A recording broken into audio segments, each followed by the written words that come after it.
5 of the last 7 people to run for president and the last 3 winners have all smoked pot. Marijuana, the gateway drug to the White House.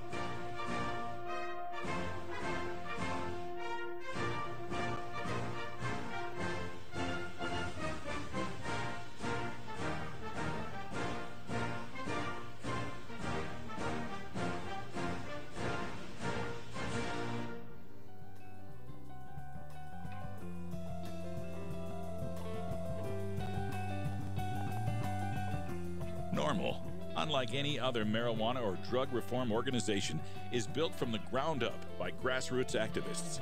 We are the Marijuana Smokers Lobby, and we aren't just anti-prohibition, we're pro-marijuana. Every week, we take some time to talk to the citizens of local NORML chapters across the country and around the world, as well as others who are working to make a difference in the fight to end adult marijuana prohibition. In this segment, we call Grassroots Activism. All right, folks, welcome back. It's Legalization Week here as we prepare for Seattle Hemp Fest. We're touring all the western states. We did Oregon on Monday, California on Tuesday, and today we land in the land of the Rocky Mountains, the Mile High. We're speaking with Mason Tvert from Safer and Sensible, Colorado. Mason, welcome back to the show. Thanks so much for having me.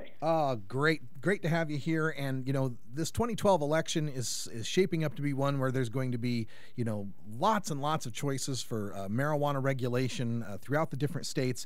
You're working with one here, the Regulate Marijuana Like Alcohol Act. Tell our listeners a little bit about what that act would do. Sure, yeah. In summary, this is a constitutional amendment that would remove all the penalties for private adult possession and limited home growing. It would also establish a system similar to alcohol in which there are licensed retail stores, cultivation facilities, product manufacturing, and testing, and it allows for the cultivation, processing, and sales of industrial hemp. So it really, you know, of course it's not identical to alcohol because marijuana clearly is not identical to alcohol, but it's really trying to set up a system in which it can be treated similarly, and by that I mean ending prohibition, starting to treat it like a legal product. Mm-hmm. You know, as we've been going across the states and talking to different activists, while every state's different about how they're trying to tackle this situation, it seems like there's 2 basic theories at work here. One seems to be the let's take away the criminal prohibition of it, but leave it up to the government to figure out how it's going to be regulated. And then the other version seems to be let's write into the regulations, you know, write the regulations into the initiative. Let's get it all regulated before the government gets its hands on it. Of those 2 camps, is yours more like the latter, you know, putting the regulations in the bill? Well, it's in between. Yeah. I think you know, you hit the nail on the head in the beginning by saying different states have different things because different states are different. Right. But ultimately, at the point where we are at here in Colorado, we know that simply removing penalties and not providing any sort of guidelines for how to be treated is not popular. So we have provided guidelines for regulations, but they're not very detailed. Ultimately, we limit the craziness, if you will. We say you can't, you know, set fees that are so high no one could ever possibly do this. Right. We say things like that to ensure that this will happen, but we really leave the nitty-gritty and the rulemaking up to the legislature, which is what's happened here with medical marijuana, where the legislature and then the Department of Revenue have really been the ones who have to come up with the details. Mm-hmm. If the folks out there want to read this for themselves, do you have a website address, places they can get more information and contact info? Yeah, absolutely. You can just go to regulatemarijuana.org and find the text of the initiative and anything else that you would need to get informed and get involved if you're interested. Yeah, I got to definitely encourage people to do that because what I've found, you know, covering this now over 2 election cycles, 2008, 2010, I get all these comments and people coming back to me saying, oh, they're going to do this and they're going to do that. And then I actually go read the text and go, gee, I didn't see that anywhere. So, you know, get it from the source. Go read the text. I know it's legalese to some people. You know, have a party, have 6 or 7 of you read it over and figure it out and figure out what it really says and not what your friends think it says. Now, yeah, absolutely. I mean, knowing what you're voting on is incredibly important, regardless of what it is. And not only do we have the full text, we also have a basic summary that people can read as well. So yeah. Now, Mason, one of the things that comes out that I hear from people from time to time is this fear of marijuana being over-regulated, Walmartized, locked down to just a few, big corporate growers, that the little guy can't get involved with this. Your reaction to that, and as far as that would apply to this legalization proposal? Well, without a doubt, there is going to be regulation, and it's likely, as we've seen here with medical marijuana, to be pretty stringent up front in the beginning, because it is new to people. But unlike medical marijuana, we're now going to be talking about a system where it is legal for all adults, and it's not just a medical system. So right now, most of the craziest regulations are meant to prevent the flow of medical marijuana into the black market. So when there is no black market, there's really no need for a lot of these excessive regulations. But when it comes to, who can start a business and run a successful business, obviously, just like with any business in the world, whether it's a restaurant or a boutique or a marijuana store, if you will, it's going to depend on whether that business is successful, if they are savvy, if they are able to follow the rules, if they are able to market themselves well. And, ultimately, not everyone has an inherent right to have a successful marijuana business or any business. So we do live in a capitalistic society now. In terms of Walmartization, I don't really see that happening. It is really, number one, it's intrastate, so it's pretty difficult to become that big. Number two is that the people who are getting involved in this, and the ones who are able to, aren't necessarily interested in trying to reach that level. Selling just one product, it would be pretty difficult. Right. We're speaking with Mason Tvert from Safer Choice. The website is saferchoice.org. And for this Regulate Marijuana Like Alcohol Act, it's regulatemarijuana.org. And that is one concern. You mentioned medical marijuana, and this is a concern that came up through some Oregon and some California stories that I covered, where the patients that have medical access now are afraid when these legalization things come up that it's going to negatively affect their medical marijuana rights. How does Regulate Marijuana Act deal with that? Well, it's interesting you mentioned patients, because we've generally never seen or heard any significant concerns amongst patients, but more of the expressed concern, which we haven't seen a lot of, but would be amongst those involved in the marijuana industry. And ultimately, what this would do is dramatically benefit patients, because they won't have to apply for licenses. They won't have to show their, license monitored and be on a list and the whole 9 yards. They'll simply be able to go in there, show proof of age, just like when buying a case of beer, and they'll be able to get whatever they want. And of course, once it's not just a medical system, there's no more concern of being targeted. Every adult walking down the street could have up to an ounce of marijuana on them. So the notion that they're no longer the sitting duck or the target for police or what have you. Same goes for home growing. So this really does a whole lot to benefit patients and a whole lot to benefit the industry, which is another story entirely. Now, you've had a lot of success with marijuana initiatives out there in Colorado, and we see a lot of popular support in Denver and cities like Breckenridge and so on. Statewide, how is the politicking going and convincing people in Fort Collins or Colorado Springs or these other places that this is the right way to go with marijuana? It's going very well. We've seen a lot of polling over the last couple years. It's all been very positive. The last several public and internal polls have showed support for this type of an initiative at roughly between 51 and 54% in support, and really only down around 38 to 41 or 42% opposed. Obviously, as you get closer to an election, things change, as we saw in California last year. But we've been having such a large, broad, open discussion about marijuana here now for so long, over the last 6 years, which has been accelerated by what's going on here with medical marijuana, that people are just coming to accept it. They're seeing a marijuana store on the corner, and it just doesn't matter. They've seen police quoted in the newspaper saying these are not magnets for crime. They're robbed fewer times fines than banks. This is not a problem. And they're hearing from more and more of their friends and family members and coworkers that they use marijuana and that they use it to benefit their lives, and it's really becoming more acceptable. So we're very positive going into this. Yeah, it's funny. It's kind of the danger that I had predicted the prohibitionists was in their mind. If we allowed medical marijuana, is they'd see, oh wait, it's really not that big a deal, is it? and so, sure enough, it seems like it's turning out that way. All right. Well, Mason, again, I wish you the best of luck on this. Where is the initiative at this point as far as signature gathering? How many signatures do you need? What are your deadlines? Anything that people need to know? Yeah, we are in the process of collecting signatures to get this measure on the ballot. We need about 86,000 ballots, so we're shooting for 140,000 to ensure we have enough once all is said and done. And people can get involved. You mentioned the website, regulatemarijuana.org. And it's also important to point out that this is a broad coalition effort, and we're trying to get as many people involved as possible. We have a great core group of organizations and activists here that have been involved through the whole process, which includes not just Safer and Sensible Colorado here, but NORML at the national and local levels, the Marijuana Policy Project, the Drug Policy Alliance, Law Enforcement Against Prohibition, Students for Sensible Drug Policy, and the list goes on and on. But this is really a historic, large effort, so we hope everyone will check it out and get involved if they can. Yeah, I'm glad you pointed that out. We hear sometimes complaints, why doesn't everybody work together? We work together far more than anybody knows, and I'm glad it's getting some recognition. Mason DeVert from Safer, thank you so much. SaferChoice.org and RegulateMarijuana.org for the Colorado effort to regulate marijuana like alcohol. And Mason, are you going up to Seattle? Will we see you there? Unfortunately, I got to spend all my time focused here to make sure we get this thing on the ballot. But I'll be there in spirit with you, Russ. That's dedication, my man. I appreciate that. All right. Thank you so much, Mason, for joining us here on Normal Show Live. Thanks for having me. All right.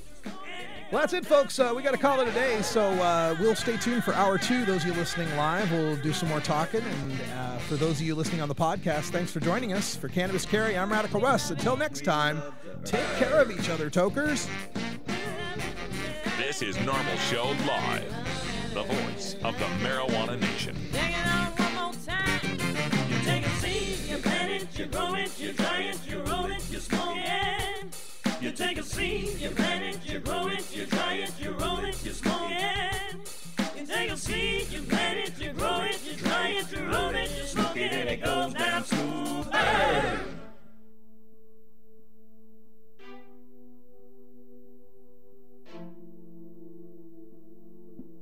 Hey, it's 2 o'clock in the Pacific time zone. That means it's time for Toker Talk Radio. You can toke, you can talk, you can toke or toke and talk.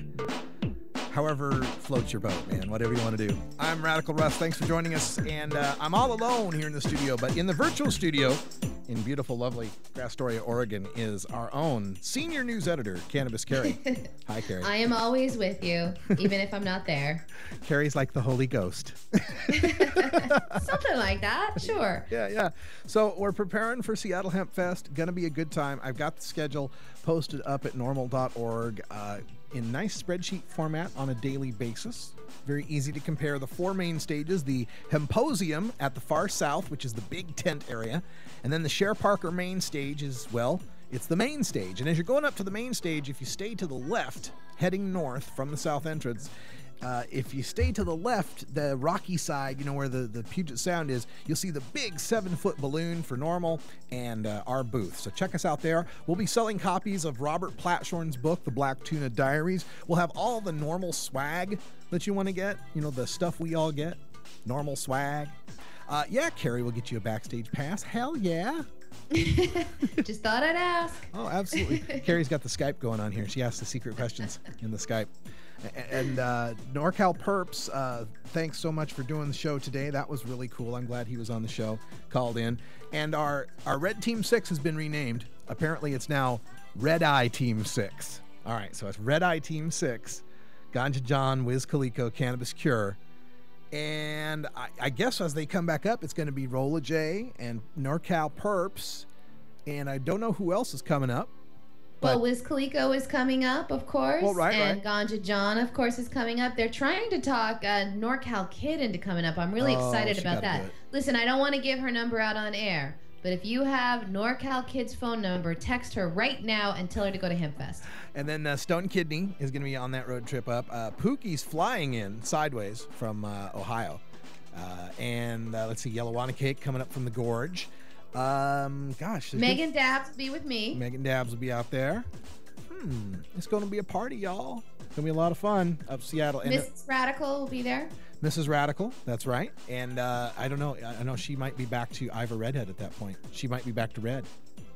Oh, nice. She went blonde and now she's going to go back red.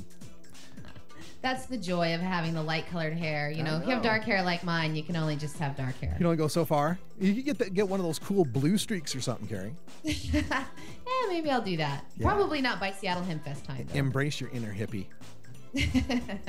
Your inner, been there, done that. Your inner lesbian hippie.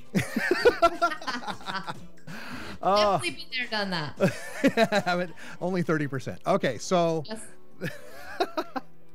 Well, folks, we're just hanging out here in the studio, and I've got some post-editing to do because I messed up on that video. You know, I didn't have the unmute.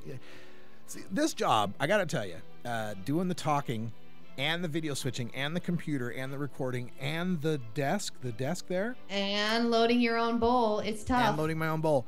I can do 4 of those things really well. But you add that 5th one, it's like, whoa, it's like juggling. It's like that plate spinning guy. I'm like, oh, shit, unmute Carrie. Oh, geez, video. Oh, God, call Mason. But I'm glad y'all hang out with me for doing this. It's the greatest job a guy could have ever not even believed was possible. I'm just so happy to be doing this and bringing the voice of the Marijuana Nation to you. You know, speaking out for those of you who can't speak out, I understand. Good God, how many corporate jobs did I have working in a cubicle where, you know, hey man, let's go out to the club, and let's go out to that. Yeah, it's like, oh, I don't want to hang out with a bunch of drunks. Oh my God, right? So I've been there. I've been where you're at, you know, and definitely taken far lower job prospects than I should have had, just because of the drug test, right? Oh, you can be a contractor and they don't drug test, so you know you'll do that thing. It's just wrong. And that's why I'm so happy to be doing this, is because I know there's so many people out there that are in the same spot I was in. And, you know, some of you listen live and you're listening now. Thank you for listening. I know a lot just listen on the podcast, but I get so many responses back from people like, I listened to you during my commute to work, or, you know, I listened to you during the lunch hour at work or whatever. And, you know, I work in this terribly oppressive place where the boss is a total right-wing homophobe. It's just, I hear these stories and it just makes me feel good to be able to talk at you, talk with you, talk to you, and so on. Randy's ignoring me, though. Thanks, Randy. Oh, my goodness. This duck story, too, this Oregon duck story, I really wish John was on today, because John, of course, Ganja John, big Oregon Ducks fan. I got no problem with the Ducks, you know, smoking weed. In fact, that, you know, you got to think, because, like, gee, we came within a field goal of a national championship this year with star players who quite obviously like the chronic. What's the issue? What's the problem? Why is the marijuana smoking an issue? Well, because it's illegal. Right. I know it's illegal. But, you know, what is the problem with these athletes? How does it turn out all these great athletes, you know, performing at the top of their craft, at the heights of athletic ability, that smoke weed? And, you know, the list goes on forever, right? You know, Michael Phelps, Kareem Abdul-Jabbar, you know, Tim Lincecum winning the Cy Young, et cetera, et cetera, et cetera. Guys that smoke weed that are at the top, right? But no, because it's illegal. You know, we define that's a bad drug. Well, why is it bad? Well, because it's illegal. Well, yeah, I know it's illegal, right? I've actually had arguments with people where, you know, I ask them to tell me, why is marijuana illegal? Well, because it's a dangerous drug. And then you show them, well, not really. Nobody dies from it. You can't overdose from it. It's safer than aspirin. It's not really a dangerous drug. Well, it leads to heroin. It leads to hard drugs. Well, not really. For every 108 people that try cannabis, one tries cocaine, you know, right? As far as regular use goes, that's not really true. In fact, a lot of people get off hard drugs by using cannabis, right? Get off heroin addictions, meth addictions by using cannabis. Obviously not a gateway to drugs. It's a gateway away from drugs. Well, you know, what about the children? Well, you know, what about the children? You know, kids shouldn't be getting high regardless, but, you know, as far as if they were going to be getting into anything, I'd rather having them getting into my stash than my liquor cabinet. Yeah, I'll just say that, you know, I don't want them getting into either, but if I have a choice. Well. And basically it always boils down to, well, it's illegal because it's bad, and it's bad because it's illegal. You know, even stories, you know, I'll hear some people, you know, like there'll be the story of the grow house or whatever. They bust the grow house, medical grower. He's got kids in the house. Oh no, there's children around marijuana plants, right? And you know, I get to talking to people about that. And say, well, what's your issue? You know, what's the issue with that? Well, and they basically, I can get them to the point where they don't think marijuana is harmful. They support the medical use. They you know, they don't think that the use of marijuana itself is terribly, terribly dangerous. And even a worst case scenario, if the kid ate a bud, you know, they know it wouldn't kill him, right? I can get them to that point, but I can't get them past well, the father should know it's illegal, and that if he's growing it, the cops may break the door down and there'd be a raid and an accident could happen. Or he should know it's illegal, and because he's growing there, home invasion robbers could come in and you know, put the kid in danger. Exactly. It's because it's illegal. It's the prohibition, not the drug itself, not the plant. It's the prohibition that is the problem. And that's what I try to do in this, you know, this education, you know, is in this outreach, is to make people understand that there is a drug problem and then there is a drug prohibition problem. And a drug problem is a very small thing. There are some people who have a problem with drugs. There's alcoholics, there's meth addicts, there's heroin junkies, there's coke freaks, you know, there's even people that smoke a little too much weed and it's negatively impacting their life. So there are drug problems. There's overdoses, there's that kind of thing. There's accidents. There's those things. But then there's the drug prohibition problem, which dwarfs the drug problem. It's so gargantuan, the drug prohibition problem, in compared to the few 100,000. There's like 300,000 heroin addicts or so in America. There's about 1 million people that do cocaine, you know, regularly, maybe, you know, once a month or more, right? There's 15 million people that smoke pot every month, right? It's like Robert Wolf, our guest on Monday, said, how could something that 600,000 Oregonians do regularly be illegal? Nothing. 600,000, maybe jaywalking. I don't know. You know, maybe not picking the poop up after the dog is something that 600,000 Oregonians do regularly. But I don't know. But 600,000 Oregonians are smoking pot every month, or every year. I'm sorry. Excuse me. Annual. It's just maddening. And I love doing this. I love trying to take this absurdity, this injustice, this tragedy, and wrap it up into, you know, bite-sized chunks that get your blood boiling, or maybe lift your spirits occasionally. I know that video that I made, the YouTube video, I know some people, that kind of probably, you know, hurt some folks, having, you know, because everybody, that dog raid video is shocking. But, you know, I thought, you know, that's how I feel about Obama right now. With Bush, you know, there's a part of me that there's that old saying, you know, well, you knew I was a snake when you picked me up, right? When he gets bit, right? The toad and the snake, I forget the parable. But, you know, you knew he was a snake when you picked him up, right? So with Bush, that Bush was a dick about medical marijuana and raided people and thought it was the devil's gateway drug. Okay. Surprise. Surprise. Really? That's not a surprise. With Obama, it's a surprise and a shock. And I cannot believe this man who used pot in his past and had a mom that died from cancer doesn't get medical marijuana. I cannot wrap my mind. His reaction cannot rationally be explained by, yes, he examined the issue and he really feels this way. I can't buy that. There's other things that work here. And again, as I wrote in a post, you know, it's the first lesson of any drug dealer is protect your turf, right? Every drug pusher knows, protect your turf. And, you know, big healthcare and big pharma, they can't have a lot of people embracing and using medical marijuana.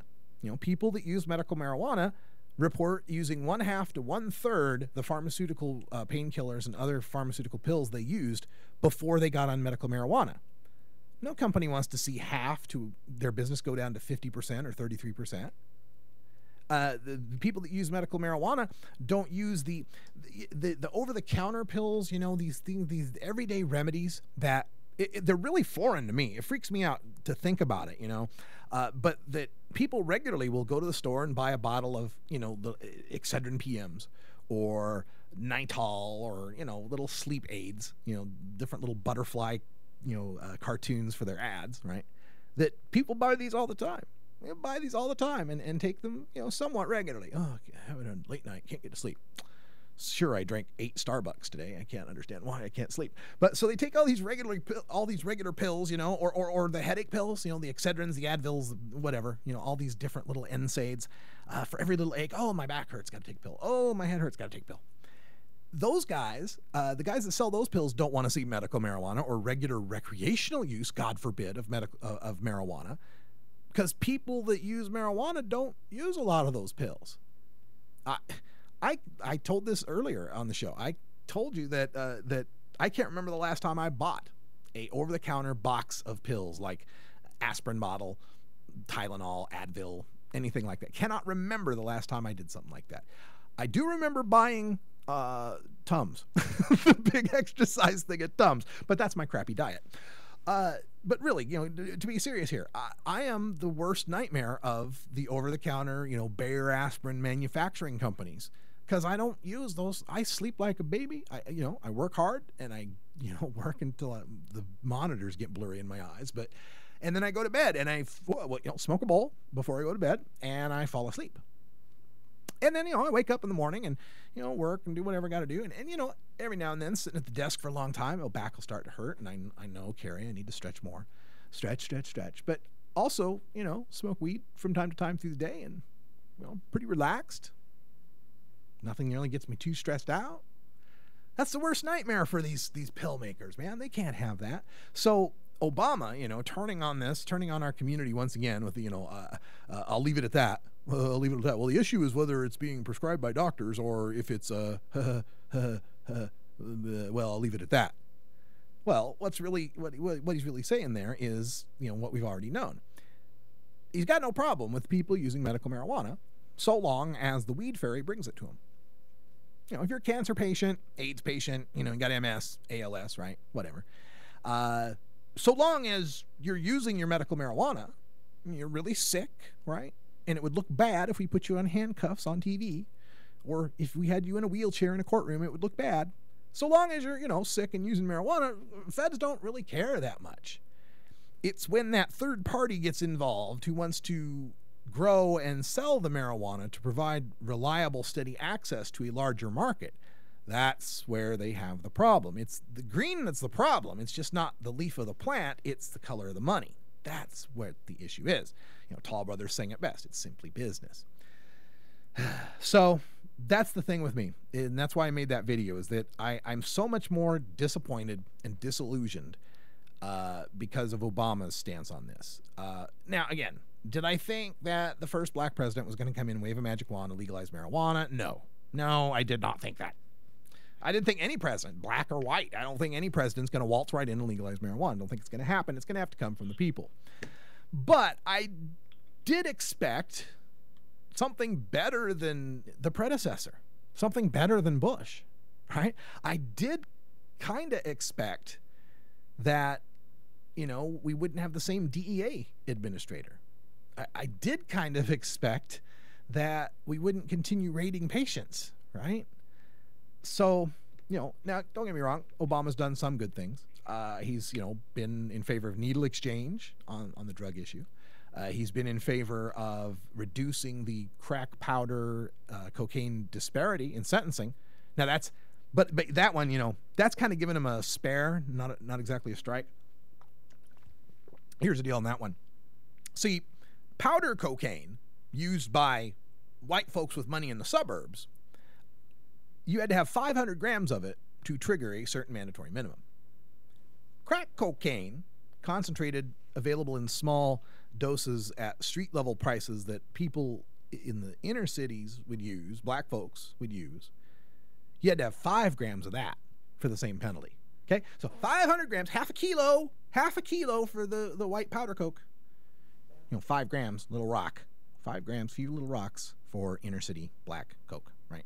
So, like, such a glaring example of drug war racism could not be invented, right? Just amazing. 100 times more penalty for the black folks in the inner city using cocaine versus the white folks in the suburb using cocaine, right? So just a glaring racial disparity on its face, right? So here comes President Obama campaigning that this is wrong, this is bad, has to be changed, can't have it.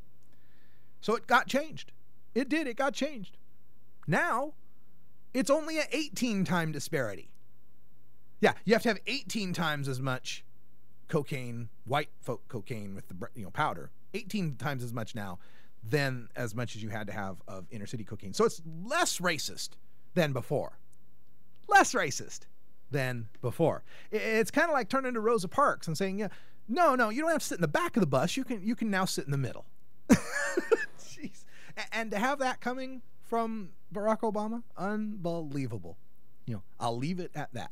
I'll leave it at that. It's almost like you could see the wheels in his head turning. Like, okay, health, big pharma campaign contributions.